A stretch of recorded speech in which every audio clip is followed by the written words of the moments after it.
Proper noun proper noun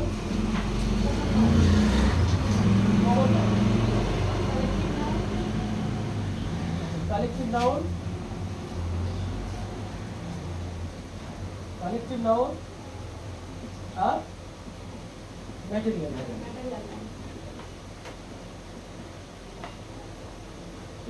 এখন অনেকের প্রশ্ন হয়তো বা থাকবে যে আমাদের নাউন সম্পর্কে আলোচনা করতে হবে। নাউনের অনেক বিশাল সিলেবাস রয়েছে, নাউনের অনেক কঠিন মানে একটা সিলেবাস রয়েছে, যে সিলেবাসটা খুবই গুরুত্বপূর্ণ, আমাদের জানতেই হবে। কারণ নাউন খুবই গুরুত্বপূর্ণ একটা মানে ফাংশন, যেটা কিন্তু মানে ইংরেজিতে সাবজেক্ট হিসেবে কাজ করে। নাউন এবং প্রোনাউন ছাড়া সাবজেক্ট আর অবজেক্ট কোনো পার্সেন্টেজ হয়। এখন বিষয়টা হলো যে প্রপার নাউন অর্থ কি, কমন নাউন অর্থ কি, কালেক্টিভ নাউন আর ম্যাটেরিয়াল নাউন অর্থ কি, এটা আমাদের আগে জানতে হবে। প্রপার নাউন অর্থ কি কে বলতে পারে? প্রপার নাউন অর্থটা কি আসলে বলতে পারবেন না? প্রপার নাউন অর্থ হচ্ছে নির্দিষ্ট বিশেষ,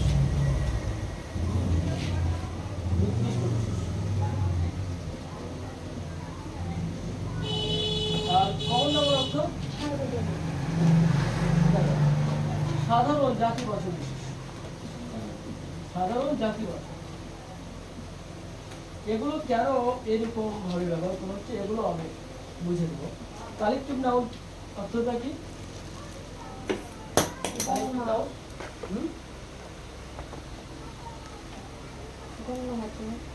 কালেক্টিভ নাউন অর্থ হচ্ছে সমষ্টিবাচক, সমষ্টিবাচক বিশেষ। আর ম্যাটেরিয়াল নাউন অর্থ, ম্যাটেরিয়াল নাউন এত উইকনেস ইংরেজি গ্রামারে আসলে এই পার্টস অফ গুলো কিন্তু ক্লাস 3, 4, 5 এর 6 পর্যন্ত যায় না কখনো, 5, 6 এই মানে শেষ হয়ে যায়। তারপর 7, 8 এ কিন্তু টেন্স, ভয়েস এগুলো শিখি। আমি ওগুলো 2-4টা বাক্য ধরবো কি অবস্থা। তারপরে 9, 10 এ যখন মানে একটা মানে ছাত্র উত্তীর্ণ হয় বা উত্তীর্ণ হয় তখন কিন্তু সে ট্যাগ কোশ্চেন শিখে, চেঞ্জিং সেন্টেন্স শিখে, কমপ্লিটিং সেন্টেন্স শিখে, সাফিক্স প্রিফিক্স শিখে। এগুলো হয়তো আমরা নামই জানি না। আচ্ছা, আর ইন্টারমিডিয়েটের সবচাইতে গুরুত্বপূর্ণ এবং কঠিন গ্রামার কি? সবচাইতে গুরুত্বপূর্ণ এবং কঠিন যে চ্যাপ্টারটা ইন্টারমিডিয়েটে সেটি জানা আছে? মডিফায়ার। মডিফায়ারটা হচ্ছে সবচাইতে কঠিন একটা চ্যাপ্টার ইন্টারমিডিয়েট। যা যা করানো হবে প্রত্যেকটারই একটা করে শিট প্রদান করা হবে। কারণ এখন যদি সবাই লিখে নেওয়ার চেষ্টা করে তাহলে কিন্তু বুঝবে না। আবার যদি লেখে যদি নেয়, হয়তো লিখে নিলাম, লিখে নিলাম আমার আর শিট দরকার হবে না, কিন্তু এই লিখে নেওয়ার কারণে কিন্তু আমাদের এই সময়টা নষ্ট হয়ে যাবে। খুবই মানে সুলভ মূল্যে বা খুব সহজেই একটা করে শিট সবার জন্য এখানে দেওয়া হবে। যা শেখানো হবে আজকের ক্লাসে, যা শেখানো হবে তার উপর বেসিস করে একটা শিট তৈরি করা হবে। আমি নিজে তৈরি করে স্যারকে দেবো, স্যার আপনাকে দেবো। তারপরে ক্লাসে যা করানো হবে তারই ডেট ওই শিটটা তৈরি করা হবে। সমষ্টিবাচক বিশেষ্য। ম্যাটেরিয়াল নাউনের অর্থ বলতে পারলাম না আমরা কি? এটার অর্থ হচ্ছে বস্তুবাচক বিশেষ্য। ম্যাটেরিয়াল মানে কি? কোনো বস্তু বা কোনো জিনিস নয়, কিন্তু আমরা বলতে পারলাম না। এখন এই প্রপার নাউনটা নির্দিষ্ট যে বিশেষ্য বলা হলো, এটার সংজ্ঞাটা কিন্তু আমরা এই অর্থের উপর ভিত্তি করেই কিন্তু দিতে পারবো। যে সকল নাউন বা বিশেষ্যকে নির্দিষ্ট করে বোঝানো হয় তাকে কিন্তু কি বলা হয়? Proper noun. যেমন আমরা এখানে যদি একটা উদাহরণ দিই তাহলে আমরা বুঝতে পারবো। যদি বলি আমরা রহিম, যদি বলি আমরা বাংলাদেশ, যদি বলি যমুনা, তারপরে যদি আমরা বলি লিলি, এই সবগুলোই কিন্তু প্রপার নাউন। কেন? নির্দিষ্ট করা। কি নির্দিষ্ট করা? যে যদি এই রহিমটা বলা হয় শুধু রহিমকেই কিন্তু বোঝাবে। যেমন আপনাদের চারজনের যে কোনো একজনের নাম মোস্তাকিম যদি মানে বলা হয়, এখানে মোস্তাকিম লিখলাম, হয়তো আমি লিখলাম যে মুস্তাকিম। মুস্তাকিম যখন লিখবো তখন কি আর কাউকে বোঝাবে? তখন ওই মুস্তাকিম কি হয়ে গেল? Proper noun. তাহলে এই মুস্তাকিমটা প্রপার নাউন হয়ে গেল। যে কেন প্রপার নাউন? এই নামটা বা এই ব্যক্তিটাকে নির্দিষ্ট করে বোঝানো হচ্ছে। এটা কিন্তু নামবাচক শব্দ। এই চারটাই কিন্তু নামবাচক শব্দ হবে, কোনো না কোনো দিক থেকে নামই বোঝাবে, কিন্তু এর মধ্যে অনেক ধরন আছে, কি ক্যাটাগরি আছে। তাহলে মুস্তাকিম যারা মুস্তাকিমকে বোঝানো হলো। আর এখানে লিলি ব্যবহার করা হয়েছে। লিলি কিন্তু একটা ফুলের নাম, মানে শাপলা। এই লিলি দ্বারা কিন্তু শুধু শাপলা ফুলকেই বোঝাবে, আর কোনো ফুলকে কিন্তু বোঝাবে না নির্দিষ্ট করে। আর এখানে যমুনা ব্যবহার করা হয়েছে। যমুনা কিন্তু একটা নদীর নাম। এই যমুনা দ্বারাও কিন্তু একটা নদীকে বোঝাবে, নির্দিষ্ট একটা নদী, অন্য কোনো নদীকে কিন্তু বোঝানো হবে না। আর এখানে বাংলাদেশ ব্যবহার করা হয়েছে। বাংলাদেশ, যেই বাংলাদেশ দ্বারা শুধু বাংলাদেশকেই নির্দিষ্ট করে বলেছে, অন্য কোনো দেশকে কিন্তু নয়। দ্বিতীয় নম্বরে আসি এখন আমরা, যে সাধারণ জাতিবাচক বিশেষ্য। এটা সাধারণ জাতিবাচক বিশেষ্য মানে কেমন বোঝাচ্ছে? আসলে সাধারণ জাতিবাচক বিশেষ্য এটা এরকম ভাবে বোঝানো হচ্ছে, যেই নাউন বা বিশেষ্যকে বোঝাতে গেলে পুরো একটা জাতিকে বোঝানো হয়। যেমন আমরা এখানে রহিম ব্যবহার করলাম। রহিমের জাতি যদি আমরা বুঝাই, তাহলে কিন্তু এখানে কি ব্যবহার করবো আমরা? বয়। এটাও কিন্তু নাউন, এটাও কিন্তু নাউন। বয় মানে কি? বালক বা ছেলে। এটাও কিন্তু নাউন, কিন্তু এই নাউনটা কি? কমন। কমন কেন? কারণ সবগুলোই কিন্তু এর ভিতরে অন্তর্ভুক্ত আছে। তাহলে আমরা এই দুইটার কিন্তু তফাৎ অলরেডি বুঝে নিলাম। আমাদের কিন্তু বাক্যের ভিতরে আর কিছু সমস্যা হবে না। আমরা বুঝতে পারলাম যে প্রপার নাউনটা কি, কমন নাউন, কন্টিনিউ নাউন কি, অ্যাবস্ট্রাক্ট নাউন। এখন এই দুইটা বোঝানোর পরে আরো দুইটা নাউন আছে, ওগুলো বোঝার হয়ে গেলে বা ওগুলো বোঝার পরে আমরা পুরো নাউন কিছু ক্লাস দিয়ে তারপরে এই এলিমেন্টটা আলোচনা করব। একদিনে অত মানে সবগুলো মানে হবে না, কারণ গ্রামার অনেক সময় 7 দিনেও যদি গ্রামার করানো হয়, যে অবস্থা আপনাদের, যে উইকনেস, খুবই মানে দুর্বলতা। বাংলাদেশ, এটা তাহলে কমন নাম কি হতে পারে? কান্ট্রি। গুড। কান্ট্রি। কেন কান্ট্রি হলো?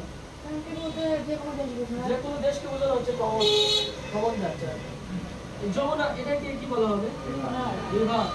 এখন আপনারা নিজেরাই সবাই পারে, নিজেরাই পারে। কিছু কিছু গ্রামাটিক্যাল আছে, যখন আপনি মূল সূত্রটা জানবেন তখন নিজেরাই সবকিছু করতে পারবেন। যেমন টেন্স, ভয়েস, মোশন যেখানে যাবে, এই মূল সূত্র যখনই জানে নেবেন, নিজেরা সবগুলো পারবে। আমাকে শুধু পথটা দেখে দিলেই হয়। এটা কি হবে? ফ্লাও। তারপরে এখানে তাহলে আমরা কমন নাউন খুব সহজেই কিন্তু বুঝতে পারলাম। কেন বুঝতে পারলাম? এর সূত্রে একটা, যে আমরা এই প্রপার নাউনটা বুঝে গেছি। এবার কারেক্টিভ নাউনটা কি? এটা হচ্ছে সমষ্টিবাচক বিশেষ্য, মানে সবগুলোকে একত্র করে একটা নাম দিলে হবে। সবগুলোকে একত্র করে একটা নাম দিলে হবে। যেমন আপনি এখানে বলতে পারেন যে হচ্ছে আর্মি, আপনি এখানে বলতে পারেন টিম, এগুলো কিন্তু হচ্ছে মানে কালেকটিভ নাউন। আচ্ছা, আর্মি কেন কালেকটিভ নাউন হলো? আর্মি মানে সেনাবাহিনী না। আমরা কিন্তু জানি যে আর্মি সেনাবাহিনীদের বলে, ওই জন্য আমরা সেনাবাহিনী মানে জানি, কিন্তু আর্মি কিন্তু আসলে সেনাবাহিনী। আর্মির সঠিক অর্থ কিন্তু হচ্ছে সৈন্যবাহিনী।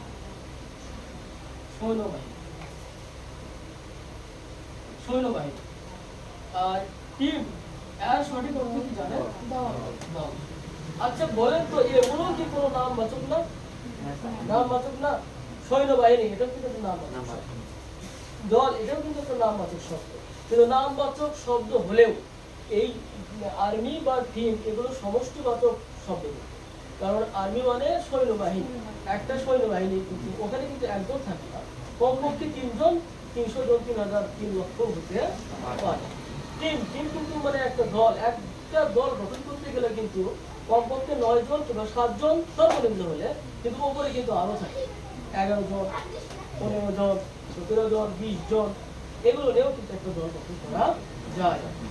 তাহলে কি বুঝলাম আমরা, যে এখানে কিন্তু নামবাচক শব্দ হলেও বা বিশেষ্যবাচক শব্দ হলেও এখানে কিন্তু অনেকগুলো অন্তর্ভুক্ত আছে। এখন হয়তো অনেকের প্রশ্ন থাকবে যে এখানে কি নাই অনেকগুলো অন্তর্ভুক্ত? এখানে অনেকগুলো অন্তর্ভুক্ত যেটা বয় মানে বালক, যেটা শুধু বালক শ্রেণীকে বোঝানো হচ্ছে। আর এই যে সৈন্যবাহিনী, এটা হচ্ছে সৈন্যবাহিনী বোঝাচ্ছে, পুরোটা বালক শ্রেণীকে বোঝানো হচ্ছে।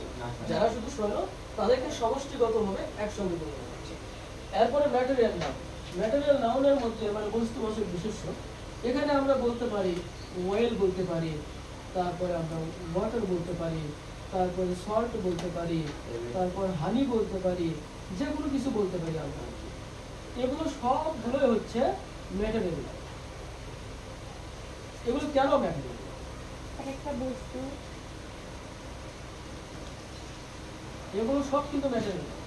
কেন এগুলো ম্যাটেরিয়াল না? কারণ সবগুলো কিন্তু কোনো না কোনো বস্তুবাচক শব্দ। যেমন এখানে ওয়েল দ্বারা তেল বোঝানো হচ্ছে, ওয়াটার দ্বারা পানি বোঝানো হচ্ছে, সল্ট দ্বারা লবণ বোঝানো হচ্ছে এবং হানি দ্বারা মধু বোঝানো হচ্ছে। প্রত্যেকটাই কিন্তু একটা কোনো বস্তু বোঝানো হচ্ছে, কিন্তু সবগুলো কিন্তু একটা নাম আছে। আর এগুলোর কিন্তু একটা গুণাবলী আছে, বা এগুলোর একটা হচ্ছে মানে আমার ক্যাটাগরি আছে। সেই ক্যাটাগরি হলো এগুলোকে কখনোই কিন্তু কি করা যায় না, গণনা করা যায় না। এই 4 প্রকারের মধ্যে থেকে আমরা 2টা প্রকার বের হয়েছে। নাউনের তাহলে আমরা কতগুলো প্রকার পেলাম? কতগুলো প্রকার পেলাম? নাউন কিভাবে গঠন করা হয় আরো একটা ধাপ আছে, ওটা আমরা পড়ে। আগে আমরা মানে বেসিকটা মানে আগাতে চাই। এই 4টা যে আমি মানে উদাহরণ দিলাম, যেমন অয়েল মানে তেল, ওয়াটার মানে পানি, সল্ট মানে লবণ, হানি মানে মধু, এই 4টি কিন্তু কোনো বস্তুবাচক মানে কি বস্তুবাচক একটা বিশেষ্য। এগুলো কিন্তু কখনোই কি করা যাবে না, গণনা করা যাবে না। এগুলো কিন্তু পরিমাপ করা যায়, গণনা করা যায় না। তাহলে এই 4টি প্রকারের কোনো প্রশ্ন আছে কারো বোঝা, বা এখানে আমি বুঝতে পারিনি বা কোনো সমস্যা, কোনো প্রশ্ন আছে? তাহলে এখন আমরা চলে যাব নাউনের অপর অংশ।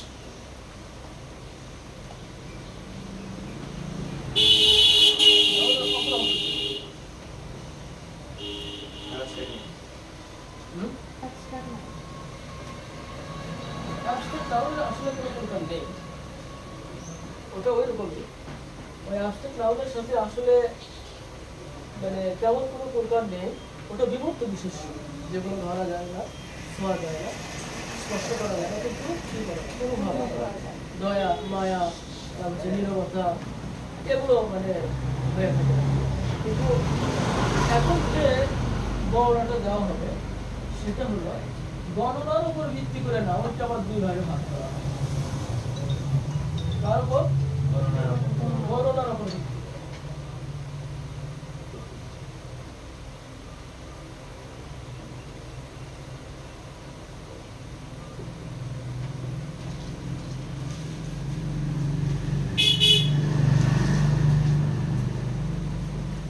সেগুলো কি? Countable, uncountable. কাউন্টেবল নাউন এবং আনকাউন্টেবল। গুড। কাউন্টেবল না, ক্লাসটা কি বোরিং লাগতেছে? না স্যার, না।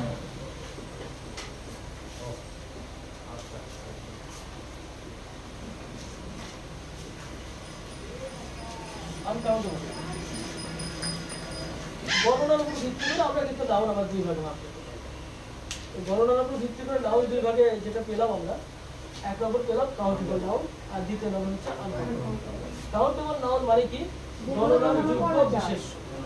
আর আনকাউন্টেবল নাউন মানে গণনার অযোগ্য বিশেষ্য। গণনার যোগ্য যেই নাউনগুলোকে আমরা গণনা করতে পারি, আর গণনার অযোগ্য যেগুলোকে আমরা গণনা করতে পারি না, গণনা করতে পারি। এখন গণনার যোগ্য বিশেষ্য এরকম আমরা কিছু নাউন 2-1টা বলতে পারবো। গণনার যোগ্য কাউন্টেবল নাউন বলতে পারবেন? Table, chair, mango, cow, man, এখানে ঢালাভাবে বলতে পারবেন। এখানে আপনাকে বলা হয়নি যে কোনটা প্রপার নাউন কোনটা কমন নাউন বেছে বেছে বলে, এখানে সেটা বলা হয়। এখানে আপনাকে ঢালাওভাবে বলতে বলা হচ্ছে যে কাউন্টেবল নাউন বলবেন এবং আনকাউন্টেবল। কাউন্টেবল নাউন মানে হচ্ছে যেগুলো গণনা করা যাচ্ছে, আর আনকাউন্টেবল নাউন মানে যেগুলো গণনা করা যায় না। এখানে আপনি বলতে পারবেন uncountable noun water water, well, salt, milk, এগুলো আপনি বলতে পারবেন। এখানে এখানে ধারাও হবে ওয়াটার, ওয়েল, সল্ট, মিল্ক, এগুলো আপনি ধারাও হয়ে বলতে পারবেন। আর গণনার যোগ্য বিশেষ্য এখানে আপনি যেগুলো গণনা করা যায় সেগুলো বলতে পারবেন। যেমন আপনি ম্যাঙ্গো বললেন, কাউ বললেন, পেন, তারপর টেবিল বললেন, চেয়ার বললেন, ইত্যাদি আছে। এগুলো আপনার গণনা করা যায়। এতটুকু যদি আমরা নাউন মানে জানতে পারি বা বুঝতে পারি তাহলে আমাদের নাউন মোটামুটি ভাবে হয়ে যাবে আর কি, বা আমাদের চলার মতো নাউনটা কিন্তু হয়ে যাবে। এতটুকু পর্যন্ত যদি আমি মানে জানতে পারি সার্ফেস অফ দ্য নাউন, মানে নাউনের যেটা হচ্ছে মানে সারাংশ সেটা হলো যে শুরুতেই নাউন শব্দের অর্থ হচ্ছে মানে কোনো বিশেষ্য বা নাম বোঝানো হয়। নাউনটা কাকে বলা হয়? কোনো কিছুর নাম বুঝালে তাকে নাউন বলা হয়, যে সংজ্ঞাটা আপনাদের কাছ থেকে এসেছে।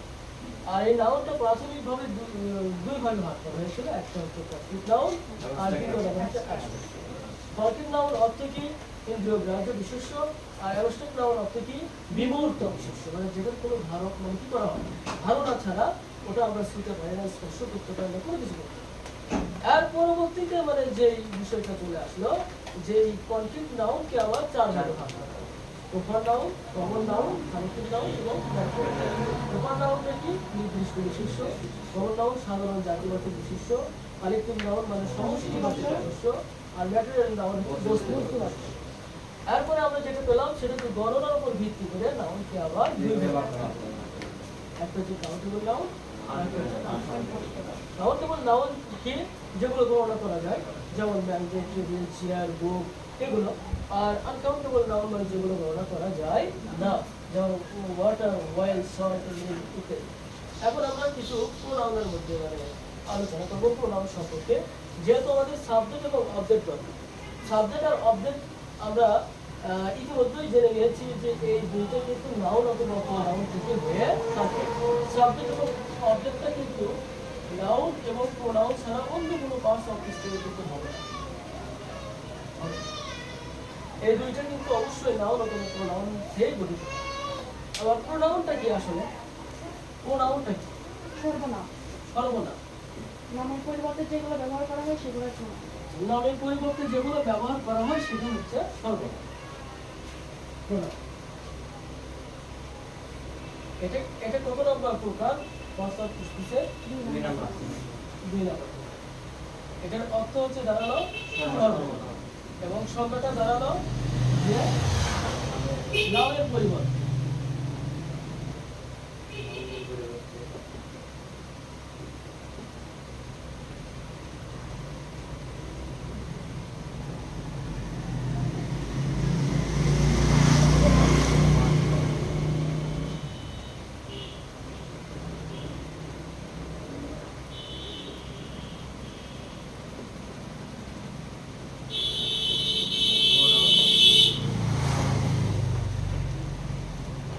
প্রোনাউন বলা হয়।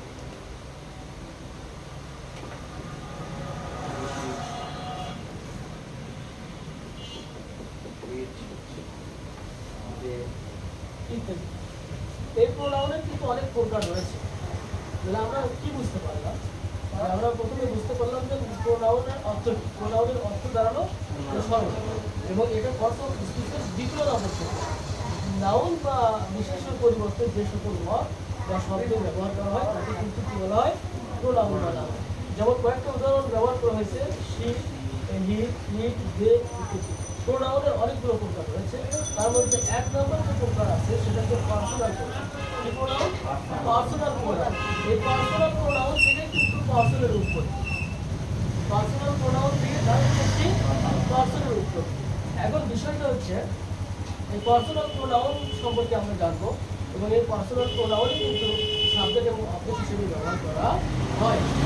এখন এখানে যে বিষয়টা খুবই গুরুত্বপূর্ণ সেটা হলো পার্সন। এই পার্সোনাল প্রোনাউন থেকে পার্সন চলে আসতে হবে। এই পার্সোনাল তো আমরা মূলত ভাবে জানি যে ব্যক্তি, কিন্তু এখানে ব্যক্তি না বলে পুরুষ বিধান হয়ে গেছে গ্রামে। আচ্ছা, ব্যক্তি অথবা পুরুষ আমরা দুটোই লিখতে পারি বোঝার সুবিধা। এখানে এই পার্সনটাকে সংজ্ঞা যদি আমরা দিই তাহলে সংজ্ঞাটা কিভাবে দিতে পারি বা এই পার্সনের সংজ্ঞাটা আসলে কি হতে পারে সংজ্ঞাটা জানা আছে পারে?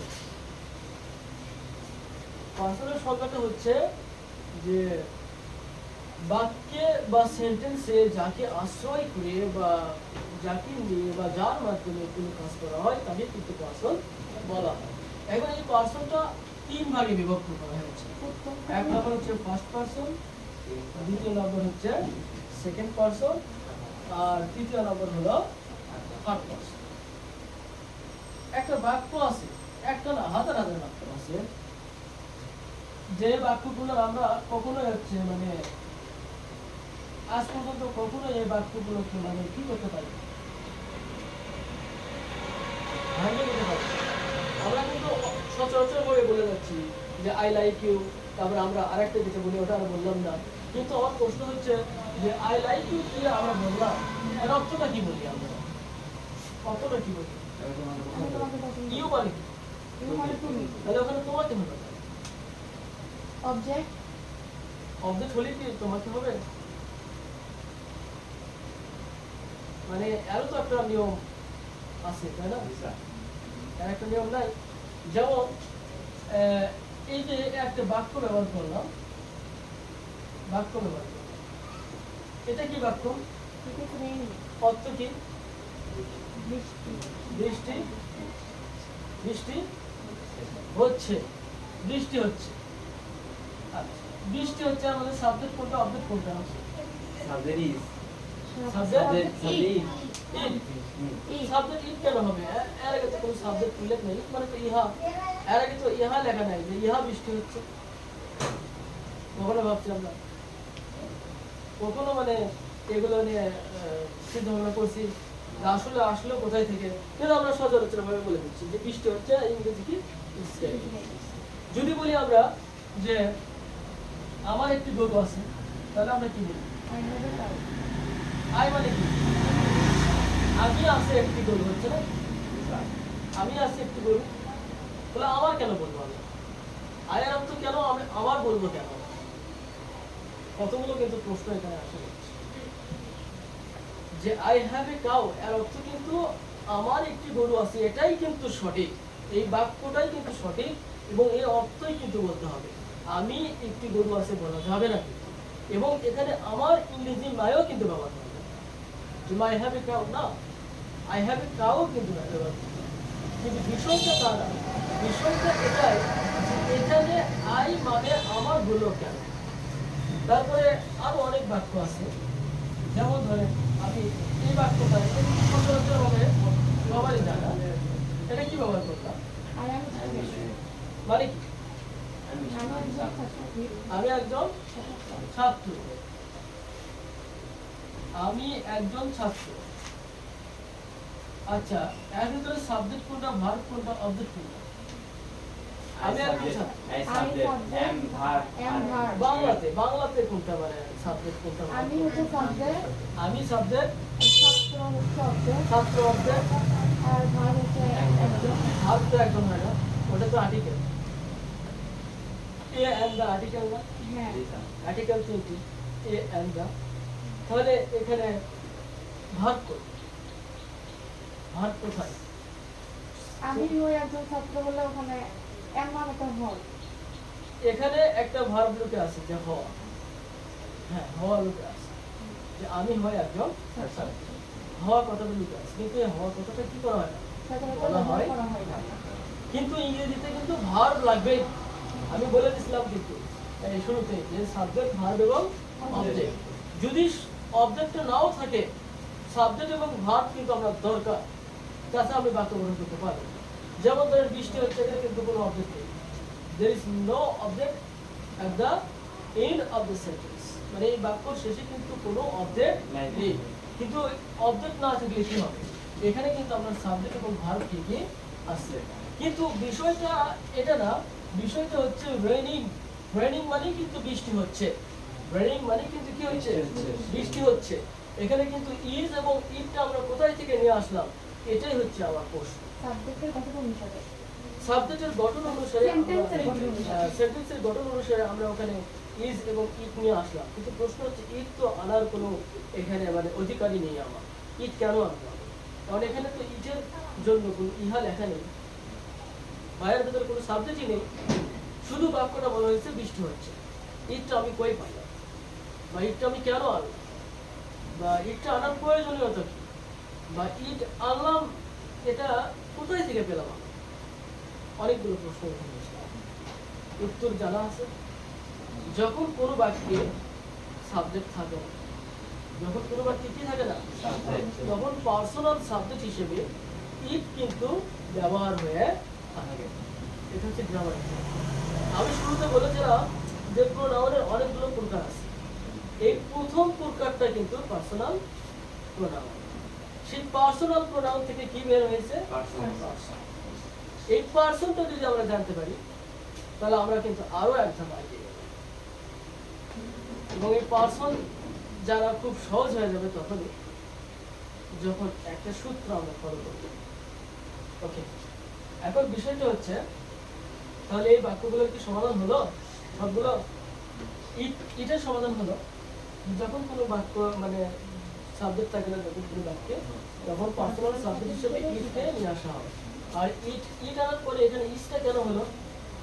ইসটা কেন হলো? ভার্ব হিসেবে ভার্ব হিসেবে মানে ওই ইজি তো ভার্ব, ইসটা কেন হলো? মানে ইটের পরে ইসটা আমি কেন বসালাম? এবং রেইনের সাথে আইএনজি যুক্ত করলাম। রেইন মানে বৃষ্টি হয় না, এই রেইনের সাথে আমি আইএনজি যুক্ত করবো কেন? বৃষ্টি হচ্ছে চলমান। তাহলে এটা কোন টেন্সের মধ্যে পড়ে গেল? Present continuous. Present continuous. আপনারা মনে হয় টেন্স জানেন, যেটা মানে যে জায়গায় দুর্বল সেটা বলবে, তাছাড়া কিন্তু মানে বিপদে পড়বে। যাবে এটা পারি সেভাবে মানে প্রেজেন্ট কন্টিনিউয়াস টেন্স। এই জন্য এখানে কিন্তু ইজ ব্যবহার করা হয়েছে এবং আইএনজি। শুধু কি ইজ ব্যবহার করা হয় সাবজেক্টের পর? প্রেজেন্ট কন্টিনিউয়াস টেন্সে কিন্তু সাবজেক্টের পরে তিনটা অক্সিলারি ভার্ব থাকে, am, is, are। এখন amটা আমরা কখন বসাবো, ইসটা আমরা কখন বসাবো, আরটা কখন বসাবো? আমি অন্য টপিকে চলে গেলাম, টেন্সে চলে গেছি হঠাৎ করে। এটা হচ্ছে মানে গ্রামারের সমস্যা, একটা আলোচনা করতে গিয়ে আরেকটা চলে যাওয়া হয়। আচ্ছা, তৃতীয় নম্বর যে বাক্যটা লেখা হয়েছে যে আই হ্যাভ এ কাউ, আমার একটি গরু আছে, এটা আমরা পার্সনের মধ্যে আলোচনায় বুঝতে পারবো। এর উত্তরটা আমরা পার্সনে পেয়ে যাবো, এবং ইউ মানে তোমাকে কেন হলো, এটা আমরা পার্সনে পেয়ে যাবো। কিছু উত্তরটা এসেছে যে অবজেক্ট হিসেবে ব্যবহার করার কারণে এখানে অবজেক্ট হলো তোমাকে, কিন্তু প্রশ্ন হচ্ছে আরো আমরা ক্লিয়ার হতে চাই হওয়ার জন্য আমরা এই পার্সনে কিন্তু গেলেই এই উত্তরটা আমরা পেয়ে যাবো। আচ্ছা, ফার্স্ট পার্সন যেটা দেখলাম, ফার্স্ট পার্সন উত্তম পুরুষ, আর সেকেন্ড পার্সনের মধ্যম পুরুষ, মধ্যম পুরুষ, আর থার্ড পার্সনের নাম পুরুষ। নাম পুরুষ। সবাই তো মাদ্রাসার ছাত্র, তাই না? সবাই মাদ্রাসার ছাত্র না? আমরা ওই আইবিতে যে গর্দান করেছিলাম না, গর্দান রূপান্তর করেছিলাম, এই গর্দানটা যে করেছিলাম আমরা 14টা, এই 14টা গর্দান কয়টা ভাগে বিভক্ত? ওটা বুঝলে আমরা এই পার্সন করতে তিন ভাগে। কি কি? আরবিও পারেন না, আমি আরবি। গায়েব, হাজির আর মোতাকাল্লিম। গায়েবে কিন্তু 6টা আছে, হাজিরে 6টা আছে, মোতাকাল্লিমে 2টা আছে। গায়েবে যে 6টা আছে সেই 6টার ভিতর কিন্তু আবার 3টা কি পুরুষ, 3টা মহিলা, মুযাক্কার আর হচ্ছে মুআন্নাস। হাজিরে যে 6টা আছে এই 3টাও মুযাক্কার আর মুআন্নাস। আচ্ছা, গায়েব মানে কি? গায়েব মানে, হাজির মানে কি, মোতাকাল্লিম মানে কি? না, উপস্থিত তো ওটা মানে শাব্দিক অর্থ, এখানে আরেকটা অর্থ আছে। গায়েব মানে হচ্ছে নাম পুরুষ, আর মোতাকাল্লিম মানে হচ্ছে উত্তম পুরুষ, আর হাজির মানে হচ্ছে মধ্যম পুরুষ। মধ্যম পুরুষে কি ব্যবহার করা হয়? তুমি, তোমরা, তোমাকে, তোমার, তোমাদেরকে, তুই, তোকে, তোর, এই সবগুলো ফার্স্ট অপশনে যতগুলো আছে সবগুলো সরে আসবে। আর সেকেন্ড পার্সনের যতগুলো আছে সবগুলো তো অযুগে। আর এই স্বরে আর ক যুগের বাদে সে, তাকে, তার এবং নামবাচক যত শব্দ আছে সবগুলোই হচ্ছে থার্ড পার্সন হতে পড়ে। এখন স্বরে আর যুগে কি কি হতে পারে? স্বরে আর যুগে যেমন হতে পারে আমি, আমাকে, আমার, আমি, আমরা, আমার, আমরা, আমাদেরকে, আমাদের। হ্যাঁ, তাহলে আমি, আমাকে, আমার এক বছর না বহু বছর? এক বছর, এক বছর সিঙ্গুলার। আমি, আমাকে, আমার একজন কিন্তু বোঝানো হচ্ছে। আমরা, আমাদেরকে, আমাদের এখানে কিন্তু প্লুরাল বোঝানো হচ্ছে, বহু বছর। এটা কিন্তু স্বরে যুগে চলে গেছে, সবগুলোই কিন্তু স্বরে যুগে, স্বরে যুগে না। আর সেকেন্ড পার্সনের মধ্যে যে দেখেন তুমি, তুমি, তোমাদের, তুমি, তোমাকে, তোমার, তোমরা, তোমাদেরকে, তোমাদের। আবার তুই, তোকে, তোর, তুই, তোকে, তোর। তুই এই ইংরেজি না, এটা তো ইউ আমরা সবাই জানি যে ইউ মানে হচ্ছে তুমি, ইউ মানে আপনি, আবার ইউ মানে তুই। তুইয়েরও আলাদা একটা ইংরেজি আছে, তুইয়েরও আলাদা ইংরেজি আছে। তুইয়ের আলাদা ইংরেজি হচ্ছে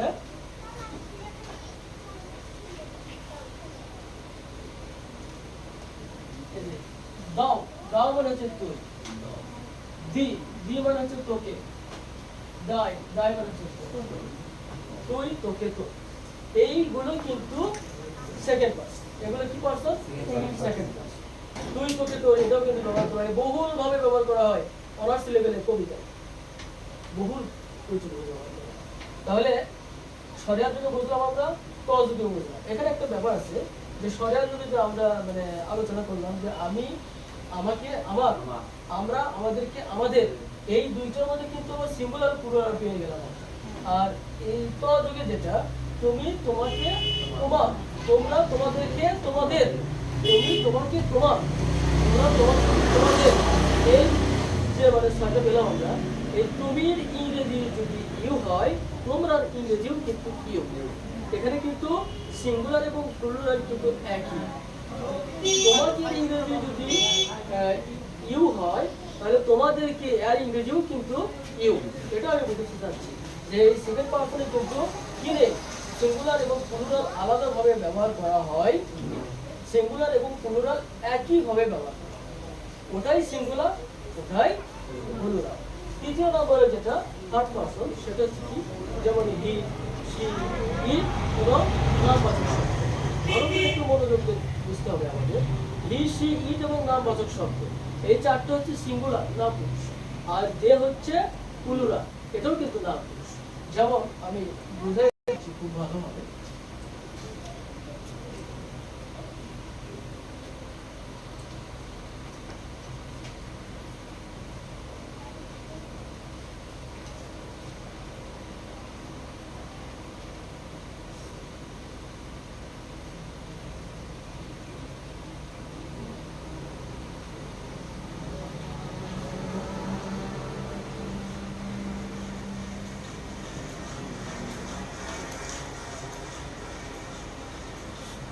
এখন বিষয়টা হলো আমরা নিজেরাই ভাগ করে নেব যে কোনটা ফার্স্ট পার্সন, কোনটা সেকেন্ড পার্সন, কোনটা আই ব্যবহার করলাম। আই মানে কি? আমি। মি মানে কি? আমরা। বাই অথবা বাই মানে কি? আমার। এখন দেখেন সবগুলোতেই কিন্তু স্বরে আছে, সবগুলোই বলেছিলাম যে সবগুলো স্বরিয়া যোগে কিন্তু গঠিত হবে। দ্বিতীয় নম্বরে এসে দেখেন ওই মানে কি? ওই মানে আমাদের, আমরা, আমরা, ওই, আস, আমাদের, আমাদের, আর আওয়ার মানে আমাদের, আবার। তাহলে এখানে আমরা কি পেলাম? এখানে আমরা এখন সহজে ভাগ করতে পারবো যে এটা হচ্ছে প্লুরাল আর এটা হলো সিঙ্গুলার। এবার বিষয়টা হচ্ছে আর একটা সারা পড়ছে, সেটা হচ্ছে এটাকে বলা হয় সাবজেক্টিভ, এটাকে বলা হয় অবজেক্টিভ, আর এটাকে বলা হয় পসেসিভ। এবং আমাদের ক্লিয়ার হয়ে যাবে এই বাক্যগুলো, খুবই ক্লিয়ার হয়। তৃতীয় নাম্বার এখন যেটা, সেটা হচ্ছে ইউ মানে তুমি। এখানে আসে আবার ইউ, আর এখানে আসে ইয়োর, ইয়োর বা ইয়োর্স, অর্থ দেবে তোমার। এখন বিষয়টা হচ্ছে আমি যদি এখানে তোমরা বলি তাও ইউ, যদি তোমাদেরকে বলি তাও ইউ, তোমাদের যদি তোমাদের বলি তাহলে তাও ইউ। Yes. এখানে কিন্তু আলাদা করে কোনো ব্যবহার করা হয়নি যে তোমরা তোমাদের, তোমাদেরকে তোমাদের, এগুলো আলাদা কিন্তু কোনো ইংরেজি নেই। হি, হি মানে কিন্তু কি ব্যবহার করা হলো? সে। এটা কি বোঝাবে? এটা কিন্তু পুরুষ। আর এখানে যদি আমরা ব্যবহার করি তাহলে কি হবে? হি। এটা তাকে। আর সর্বশেষ যেটা সেটা হলো হিস, হচ্ছে তার। সি, সে মানে কিন্তু সে, এটা হচ্ছে সে। আর এখানে হার মানে তাকে। আর এই জায়গাতে এসে আমাদের কি হবে? হার অথবা হাস, এই দুইটা কিন্তু একই। এখন কেমন করে বুঝবো আমরা যে এটা হচ্ছে অবজেক্ট, এটা হচ্ছে পসেসর? কেমন করে বুঝবো? এগুলো একটা স্থান আছে, এগুলো একটা কি আছে? স্থান আছে। হয়তো আমি শুরুতে ব্যবহার করলাম হার পেন, হার পেন, তখন অর্থটা কি হবে? তাকে কলম, তার কলম। আবার যদি আমি শেষে ব্যবহার করি যে আই লাইক হার, তখন কি হবে? এখানে কিন্তু তাকে লাগে। এবার আসে দেখেন, এবার দেখেন ইট, ইট মানে ইহা, এখানেও ইট কিন্তু অর্থ দিবে ইহাকে, ইহাকে। আর এই জায়গাতে আসে ইস মানে ইহা। এখানে কিন্তু একটা চিহ্ন ব্যবহার করা হয়েছে নাকি? চিহ্ন ব্যবহার করা হয়েছে। ওই চিহ্নটা কি? আপস্ট্রফি কমা। তারপরে মুস্তাকিম মানে কিন্তু মুস্তাকিম। অন্যজনের নাম পরে আবার পরে সপ্তাহে আলোচনা করা হবে। এখানে, এখানেও মুস্তাকিম, কিন্তু এখানে অর্থ দেবে কি? মুস্তাকিম কে, মুস্তাকিম কে। আর এখানে কিন্তু হবে মুস্তাকিমস, মুস্তাকিমস মানে মুস্তাকিমের, মুস্তাকিমের। এবার আমরা বিষয়টা যেটা মানে দেখবো বা যে বিষয়টা গুরুত্ব দিব সেটা হলো যে আমাদের প্রথম মানে ফার্স্ট পার্সনের কোনো রকম প্রবলেম নেই। যে আই, মি, মাই অথবা মাইন খুব সহজে আমরা বুঝতে পারবো এটা মানে সিঙ্গুলার। আর উই, আস, আওয়ার এটা আমরা খুব সহজে বুঝতে পারবো যে এটা হলো প্লুরাল। কিন্তু আমাদের যত প্রবলেম হলো সেকেন্ড পার্সন, যে ইউ মানে তুমি, আবার এই ইউ মানে কি হলো? তোমাকে। এটা এটা কখন আমরা বুঝতে পারবো যে ইউ অর্থ দেবে তুমি, আবার ইউ অর্থ দেবে তোমাকে? এদের একটা স্থান থাকে। সাবজেক্টটা সচরাচর ভাবে বাক্যের শুরুতে থাকে, আর অবজেক্টটা সচরাচর ভাবে বাক্যের শেষে থাকবে। যেমনটা এখানে এই ইউটা কিন্তু কি হয়ে গেছে? এই ইউটা কিন্তু অবজেক্টের স্থানে আছে, যার কারণে অর্থ দেবে কিন্তু তোমার। এই ইউটা যদি তোমার শুরুতে থাকতো তোমার অর্থ দিতে কিন্তু এইবার আমাদের আর সমস্যা কোন জায়গায় আছে? আর সমস্যা হলো এখানে আমাদের হি এবং সি সমস্যা। যে হি দ্বারা কিন্তু সে বোঝাচ্ছে, সি দ্বারাও কিন্তু সে বোঝাচ্ছে। আমরা খুব সহজেই কিন্তু বুঝতে পারবো যে হি দ্বারা পুরুষ কেন, এখানে হি দ্বারা এই সি দেওয়া আছে, আর সি দ্বারা স্ত্রীলিঙ্গ কেন? কারণ এই এসটা কিন্তু আলাদা অতিরিক্ত হিসেবে সবগুলোতে কিন্তু একটা কি আছে? সবগুলোতে আলাদা একটা মানে রূপ আছে। হি, হিম, হিস আলাদা রূপ দেওয়া আছে। শি, হার, হার অথবা হাস। এখানে কিন্তু এই হার এবং হার একই হচ্ছে না, মানে কিন্তু একই রূপ হলেও এদের অবস্থান বা স্থান কিন্তু আলাদা। তারপরে এখানে আমরা একটু দেখি ইট, এই জায়গাতে হচ্ছে ইট। এই ইটের অর্থ কিন্তু দিল ইহা, আর এটা অর্থ দিল ইহা ইয়ে। কারণ এটা আছে সাবজেক্টের অবস্থায়, আর এটা আছে অবজেক্টের অবস্থায়। আর এটার সঙ্গে কিন্তু অ্যাপোস্ট্রফি কমা দিয়ে যুক্ত করার কারণে হলো ইহা। যেমন এই তৃতীয় নম্বরে যেটা পসেসিভ ব্যবহার করা হলো, এখানে পসেসিভ, এটা অবজেক্টিভ, এটা হচ্ছে সাবজেক্টিভ। পসেসিভটা আসলে কি? পসেসিভটা কোনো মালিকানা বোঝায়। যেমন এখানে আমি ব্যবহার করলাম মাই অথবা মাইন। যদি বলি আমার কলম, আমার বুক মানে বই, মাই বই। যদি বলা হয় আমাদের গাড়ি, আওয়ার হাউস, পসেসিভ, এখানে একটা অধিকার থাকে, অধিকার। যদি বলা হয় তোমার বই, ইয়োর বুক। যদি বলা হয় তার বই, হিজ বুক। যদি বলা হয় ইহা, ইহার দেখি দেব, ইহার, ইহার কি মানে পসেসিভ, ইহার কি?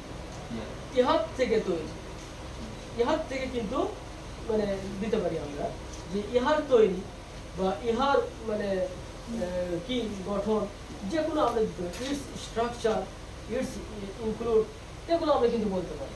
তারপরে কিন্তু মোস্তাকিমস, মোস্তাকিমস হাউস, মোস্তাকিমের বাড়ি। আমরা ওই যে সর্বদা একটা শব্দ দেখি, গাল মানে বালিকা। এই গাল এর যদি যুক্ত করি আমরা, এর যদি যুক্ত করি তাহলে কি হবে? বালিকা। আর যদি এই গার্লস এর পরে অ্যাপোস্ট্রফি কমা দিই তাহলে কি হবে? বালিকাদের। অ্যাপোস্ট্রফি কমা দিয়ে কিন্তু আরেকটা এস লেখা যাবে, বালিকাদের বিদ্যালয় লেখা থাকে কিন্তু শুধু অ্যাপোস্ট্রফি কমা, এস কিন্তু দেওয়া থাকে না। বালিকাদের বিদ্যালয় শুধু অ্যাপোস্ট্রফি কমাই দেওয়া, এরপরে কিন্তু এস দেওয়া হয়। কিন্তু বয়েজ ওখানে কিন্তু কি করা থাকে, ওখানে কিন্তু অ্যাপোস্ট্রফি কমা দেওয়ার পরে তারপরে কিন্তু এস দিতে হয়। এখন বিষয়টা হচ্ছে ক্লিয়ার, এতদূর পর্যন্ত কারো কোনো প্রশ্ন আছে? স্যার ওখানে আই হ্যাভ এ কাউ, আমার একটা গরু আছে, আয়ের অর্থ জানি যে আমার গরু। আচ্ছা, এখানে যে বিষয়টা আমার একটি গরু আসছে, এই আমার যে স্থানটা আছে এখানে, এটা কিন্তু সাবজেক্টের অবস্থায় আছে। সাবজেক্টের অবস্থায় যখন কোনো শব্দ থাকে তখন কিন্তু এই আমার ইংরেজি কোনটা? মাই অথবা মাইন না? সাবজেক্টের অবস্থায় থাকার কারণে এই মাই অথবা মাইনটা কিন্তু আয়ের রূপান্তরিত হবে। এটা সাবজেক্টের অবস্থায় থাকার কারণে এখানে কিন্তু আয় ব্যবহার করতে হবে। অর্থটা কিন্তু কি দেবে? আমার দেবে। কেন অর্থটা আমার দেবে? কারণ এটা অ্যাপোস্ট্রফি অবস্থায় থাকা সত্ত্বেও ওখানে কিন্তু সাবজেক্টের স্থান দখল করে নিয়ে আসে। আর সাবজেক্টের স্থানটা দখল করে নেওয়ার কারণে কিছু কিছু ব্যতিক্রম ধর্মী এরকম বাক্য আছে। সাবজেক্টের স্থানটা দখল করে নেওয়ার কারণে এখানে কিন্তু আমি মাই ব্যবহার করতে পারবো না, আই কিন্তু ব্যবহার করতে পারবো। কারণ আমি যখন ওই আমারটা, ওই আমার ওই শব্দটাকে যখন সাবজেক্ট হিসেবে ব্যবহার করবো তখন কিন্তু ওখানে আমি কি করতে করে দেবো? আই। কিন্তু অর্থ কি দেবে? আমারই অর্থ। I have a cup. আর কোনো প্রশ্ন? আর কোনো প্রশ্ন নেই? আমরা কি জানি যে কোথায় এ কোথায় এন বসে? আর্টিকেল অনুযায়ী। আর্টিকেল অনুযায়ী। আর্টিকেলের কোনো নিয়ম কারণ জানা আছে? আচ্ছা, আমরা সাবজেক্ট আর অবজেক্ট মোটামুটি ভাবে জানতে পারলাম। এবার ভার্ব সম্পর্কে আমরা জানতে পারলাম না। এই ভার্বের অনেক বিশাল আলোচনা আছে, এই ভার্বটা আমরা পরের ক্লাসে ইনশাআল্লাহ জানবো। কিন্তু প্রশ্ন হচ্ছে এই ভার্বটা আমি শুধু একটু মানে নমুনা দিয়ে যাচ্ছি যে ভার্ব শব্দের অর্থ কি? ক্রিয়া বা ক্রিয়া। যখন কোনো শব্দ দিয়ে যে কিছু করা হওয়া, খাওয়া দাওয়া, যে কোনো কাজ করা বোঝায় সেটাই কিন্তু ভার্ব। এই ভার্বের কিন্তু অনেকগুলো প্রকার রয়েছে। প্রথমে আছে finite verb, non finite verb, আবার আছে অক্সিলারি ভার্ব, আবার আছে স্ট্রং ভার্ব, উইক ভার্ব, অনেকগুলো কিন্তু ট্রানজিটিভ ভার্ব, ইনট্রানজিটিভ ভার্ব, অনেকগুলো প্রকার আছে। তার মধ্যে সবচাইতে বেশি যেটা মানে গ্রহণযোগ্য ইংরেজি বাক্য, একটা হচ্ছে মেইন ভার্ব যেটা, আর একটা হচ্ছে অক্সিলারি ভার্ব। বেশি মানে মেইন ভার্ব যেটা সেটা হচ্ছে মূল ভার্ব। মূল ভার্বটা কি আর অক্সিলারি ভার্বটা কি?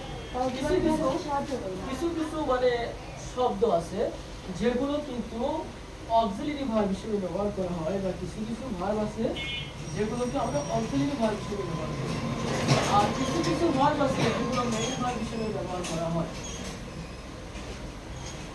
আর কিছু ভার্ব মেইন ভার্বের মধ্য থেকে অক্সিলারি ভার্ব হিসেবে ব্যবহার করা হয়েছে। যেমন এই দ্বিতীয় রূপটা কি? তৃতীয় রূপ হচ্ছে দা। এই দুটা কিন্তু আবার অক্সিলারি ভার্ব হিসেবেও ব্যবহার করা হয়, এবং এই ডিডটাও কিন্তু অক্সিলারি ভার্ব হিসেবে ব্যবহার করা হয়। এবং এই দুর সাথে কিন্তু ইএস যুক্ত করে যে ডাল গঠন করা হয়, এটাও কিন্তু অক্সিলারি ভার্ব হিসেবে ব্যবহার করা হয়। তাহলে মেইন ভার্ব থেকে কিন্তু অনেকগুলো অক্সিলারি ভার্ব নেওয়া হয়েছে। ডু, ডিড, ডাস, এই তিনটে কিন্তু অক্সিলারি ভার্ব নেওয়া হয়েছে মেইন ভার্ব থেকে। এখন এই ডু, ডিড, ডাস এই তিনটে ভার্ব যে নেওয়া হয়েছে, এই তিনটে ভাগকে আবার দুটো ভাগে ভাগ করা হয়েছে। দুইটা ভাগে ভাগ করার ফলে ডু এবং ডাসটা ব্যবহার করা হচ্ছে একটা টেন্সে, আর ডিড ব্যবহার করা হচ্ছে আরেকটা টেন্সে। আচ্ছা, ডু এবং ডাস কোন টেন্সের অক্সিলিয়ারি ভার্ব হিসেবে ব্যবহৃত করা হয়? কোন টেন্সে? ডু এবং ডাস, মানে এই ডু আর এই ডাসটা কোন টেন্সের অক্সিলিয়ারি ভার্ব হিসেবে ব্যবহার করা হয়? ডু হচ্ছে প্রেজেন্ট, আর ডিডটা কোন টেন্সের অক্সিলিয়ারি ভার্ব হিসেবে ব্যবহার করা হয়? ডিড হচ্ছে পাস্ট, Past আর do হচ্ছে ডু হচ্ছে প্রেজেন্ট। present. প্রেজেন্ট ইনডিফিনিট টেন্সের নামবোধক এবং প্রশ্নবোধক করতে গেলে ডু এবং ডাস কিন্তু ব্যবহার করতে হয়। আর ফার্স্ট ইনডিফিনিট টেন্সের কিন্তু নামবোধক বা প্রশ্নবোধক করতে গেলে ডিড ব্যবহার করা হয়।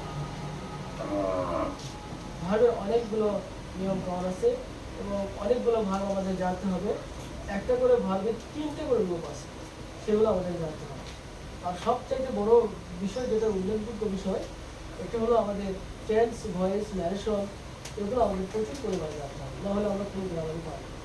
যারা এসএসসি লেভেলে আছে তাদের জন্য সবচেয়ে গুরুত্বপূর্ণ tag question, changing sentence, completing sentence, suffix, prefix, অনেক কিছু আছে।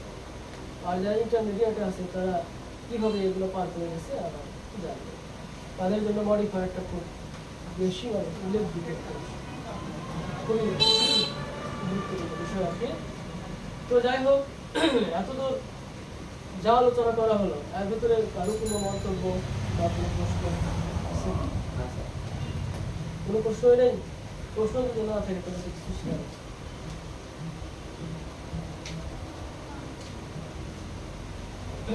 আচ্ছা, পার্সন আমরা কয় ভাগে ভাগ করে?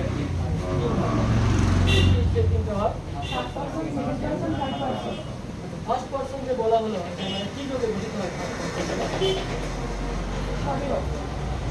সরি আর যেগুলো আছে সবগুলো ফার্স্ট পার্সন। আর সেকেন্ড পার্সনটা তজ। আচ্ছা, এখানে আরো একটা পার্সনের বহুবচন অংশ বাদ পড়ে গেছে, কেউ আমাকে বলতে পারে? সবাই বললো যে আমাদের কোনো প্রশ্ন নেই। আমি মনে করলাম যে হয়তো থার্ড পার্সনের আমি যে চারটা দিলাম, যে হি, সি, ইট এবং নামবাচক শব্দ, এগুলো সবই কিন্তু সিঙ্গুলার, তাই না? যে ইট মানে ইহা, ইহা দ্বারা কি একটাই বিভক্তি। হি মানে সে, সি মানে সে, এবং রহিম মানে কিন্তু রহিম, একজনকে কিন্তু বোঝানো হচ্ছে। এদের কি মানে কোনো বহুবচন নেই? জানেন এটা বাদ করে দেয়নি?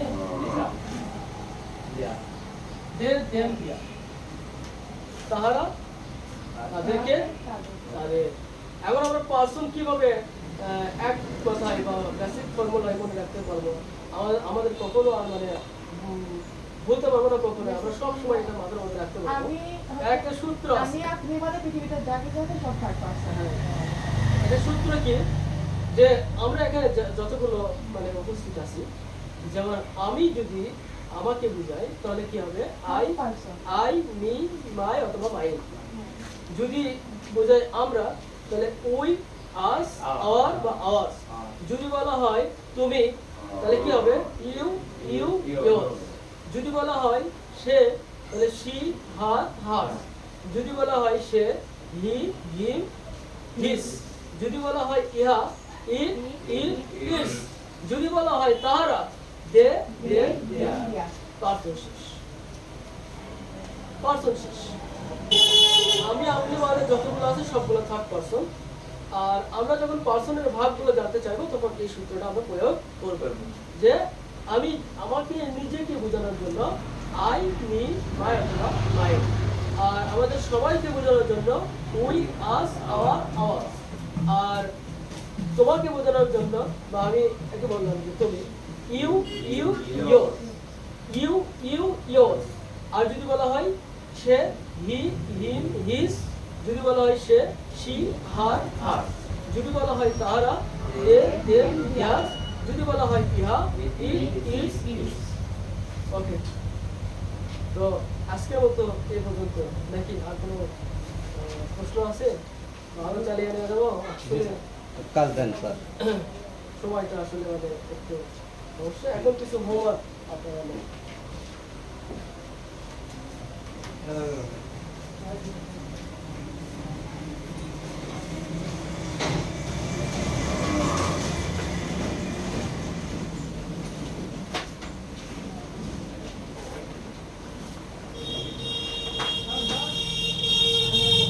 কটা বাজে?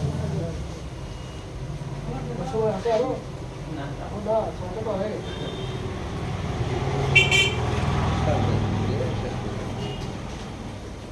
মানে সময় ব্যয়ই করা যায় না। একটা ব্যাচ থাকি বেড়ে আসছে।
এই তিনটে কাজ থাকবে।